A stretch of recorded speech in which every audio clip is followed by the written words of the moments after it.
चढ़ती कला fast news. नमस्कार, मैं रचना शर्मा चढ़ती कला टाइम टीवी देख रहे सभी दर्शकों का स्वागत करती हूं। आप देख रहे हैं fast news.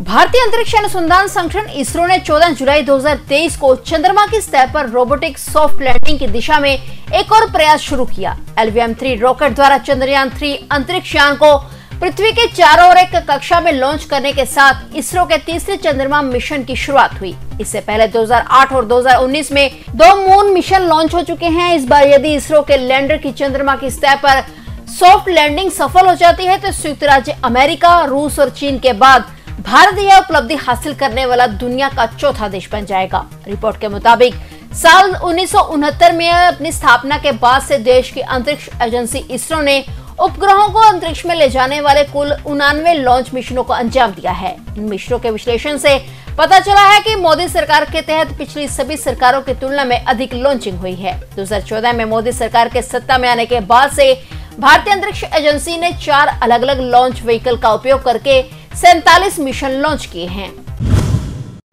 Suhel Dev Bharatiya Samaj party के राष्ट्रीय अध्यक्ष ओम प्रकाश राजभर एक बार फिर से एनडीए का हिस्सा बन गए हैं। केंद्रीय गृह मंत्री अमित शाह ने ट्वीट कर ओम प्रकाश राजभर का एनडीए में स्वागत किया है। उन्होंने कहा कि राजभर के गठबंधन में शामिल होने से गरीबों और वंचितों के कल्याण हेतु किए जा रहे प्रयासों को और बल मिलेगा। उधर ओपी राजभर ने भी लखनऊ में प्रेस कॉन्फ्रेंस कर बीजेपी संग गठबंधन का ऐलान कर दिया है। राजभर ने प्रेस कॉन्फ्रेंस कर कहा कि अब यूपी में इस गठबंधन के सामने कोई भी टिक नहीं पाएगा। अब सामाजिक न्याय, देश की रक्षा, सुरक्षा, सुशासन, वंचितों, शोषितों, पिछड़े, दलितों, महिलाओं, किसानों, नौजवानों, हर कमजोर वर्ग को सशक्त बनाने के लिए भारतीय जनता पार्टी और सुहेल देव भारतीय समाज पार्टी मिलकर लड़ेगी। राजभर ने कहा कि अब बीजेपी और सुबह सपा साथ हैं। गौरतलब है कि इससे पहले भी ओपी राजभर का बीजेपी में गठबंधन रहा है, लेकिन 2019 के लोकसभा चुनाव के बाद उन्होंने गठबंधन तोड़ दिया था। 2022 के लोकसभा चुनाव से पहले उन्होंने समाजवादी पार्टी से गठबंधन किया था, लेकिन एक बार फिर से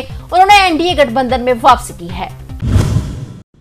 2024 में होने वाले लोकसभा चुनाव का मुकाबला दमदार होने जा रहा है। 23 जून को पटना में हुई विपक्षी पार्टियों की बैठक के बाद अब कल यानी 17 जुलाई को बेंगलुरु में दूसरी बैठक होने जा रही है। बेंगलुरु बैठक में केजरीवाल के आने की भी संभावना बनी हुई है, जबकि बिहार से लालू प्रसाद और नीतीश कुमार की उपस्थिति खास मानी जा रही है। हालांकि पश्चिम बंगाल की मुख्यमंत्री और तृणमूल कांग्रेस की सुप्रीमो ममता बनर्जी भी कांग्रेस अध्यक्ष सोनिया गांधी के मनाने के बाद बैठक में आने के लिए राजी हो गई हैं। बेंगलुरु की बैठक में कांग्रेस से सोनिया गांधी, राहुल गांधी, मल्लिकार्जुन खड़गे और वेणुगोपाल शामिल होंगे। राज्य से लालू प्रसाद यादव, तेजस्वी यादव और मनोज झा रहेंगे। जदयू से नीतीश कुमार, ललन सिंह और मंत्री संजय झा भी रहेंगे।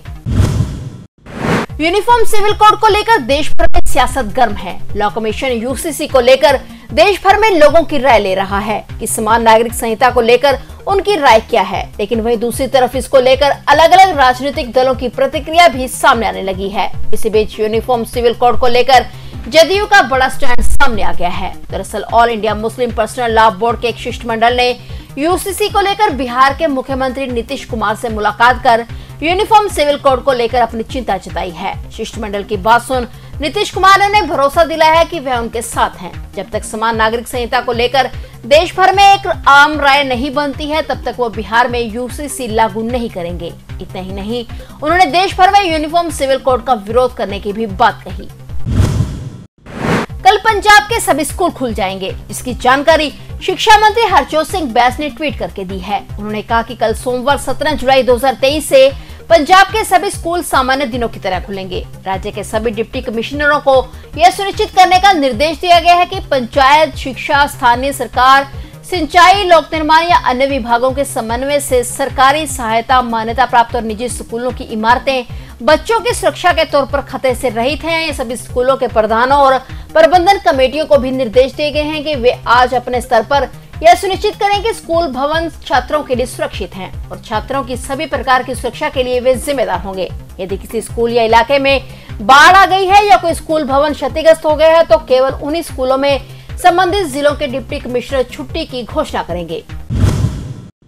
पंजाब कांग्रेस के पूर्व विधायक अश्विनी सेखड़ी आज भाजपा में शामिल हो गए हैं। अश्विनी सेखड़ी ने परिवार सहित भाजपा का हाथ थाम लिया है। अश्विनी सेखड़ी ने दिल्ली पहुंच गृह मंत्री अमित शाह से मुलाकात की। उन्होंने कहा कि पार्टी की तरफ से जो जिम्मेदारी दी जाएगी वह पूरी तरह से निभाएंगे। पूर्व विधायक अश्विनी सेखड़ी ने कहा कि उनका कांग्रेस में दम घुट रहा है, जिसके चलते वह परिवार सहित भाजपा में शामिल हुए हैं। पंजाब कांग्रेस के खिलाफ बोलते हुए उन्होंने कहा कि पार्टी में पॉलिटिकल गैंग बने हुए हैं। बता दें कि कांग्रेस पार्टी में अश्विनी सेखड़ी नवजोत सिंह सिद्धू के बहुत करीबी रहे हैं। उत्तर और उत्तर पश्चिम भारत के अधिकांश हिस्सों में पिछले कुछ दिनों से लगातार भारी बारिश हो रही है। कई इलाकों में बाढ़ जैसी स्थिति है। राजधानी दिल्ली में यमुना का जलस्तर घटा है। यहाँ उन इलाकों से पानी धीरे धीरे उतर रहा है जहाँ यमुना का पानी पहुँच गया था। वहीं इस बीच भारत मौसम विज्ञान विभाग ने आज और अधिक बारिश की भविष्यवाणी की है, जिससे हल्की से मध्यम बारिश होगी। मौसम विभाग के मुताबिक उत्तराखंड, हिमाचल प्रदेश में भारी से बहुत भारी बारिश हो सकती है। उत्तराखंड में 18 जुलाई तक के लिए ऑरेंज अलर्ट जारी किया गया है। वहीं हिमाचल प्रदेश के लिए 17 जुलाई तक के लिए ऑरेंज अलर्ट जारी किया गया। अगले 4 दिनों के दौरान उत्तर प्रदेश, पूर्वी राजस्थान में अलग अलग स्थानों पर भारी बारिश होने की संभावना है। सोमवार को उत्तराखंड में अलग अलग स्थानों पर अत्यधिक भारी वर्षा होने की संभावना है। इसके अलावा पंजाब, हरियाणा, दिल्ली, उत्तर प्रदेश और राजस्थान में अगले 4 दिनों के लिए येलो अलर्ट जारी किया गया है। दक्षिण कोरिया में भारी बारिश के कारण बाढ़ और भूस्खलन में कम से कम 30 लोगों की जान चली गई और 14 लोग लापता हो गए। गृह और सुरक्षा मंत्रालय ने रिपोर्ट में कहा है कि भारी बारिश के कारण बाढ़ और भूस्खलन में 30 लोगों की मौत हुई है। रिपोर्ट में कहा गया कि मूसलाधार बारिश के कारण हुए नुकसान में कई घर ढह गए, जिसमें 5 और लोगों की मौत हो गई थी। रिपोर्ट के मुताबिक मूसलाधार बारिश के कारण 14 लोग लापता हैं। बाढ़ जनित घटनाओं में 13 लोगों के घायल होने की भी खबर है। दक्षिण कोरिया में 9 जुलाई से भारी बारिश हो रही है। अधिकारियों के मुताबिक बारिश की वजह से पिछले 7 दिनों में लगभग 4760 लोगों को घर खाली करना पड़ा है और हजारों घरों में बिजली नहीं है। उत्तर प्रदेश के मेरठ जिले के भावनपुर थाना क्षेत्र के राली चौहान गांव में हाई टेंशन तार की चपेट में आए एक और कावड़िए की आज इलाज के दौरान मौत हो गई। इस घटना में जान गंवाने वाले कावड़ियों की संख्या बढ़कर 6 हो गई है। हाई टेंशन तार की चपेट में आए 5 कावड़ियों ने शनिवार रात दम तोड़ दिया था। वहीं 5 अन्य कावड़ियों का अस्पताल में इलाज किया जा रहा है। जिलाधिकारी दीपक मीणा ने रविवार को बातचीत में हादसे में 6 कावड़ियों की मौत की पुष्टि की है।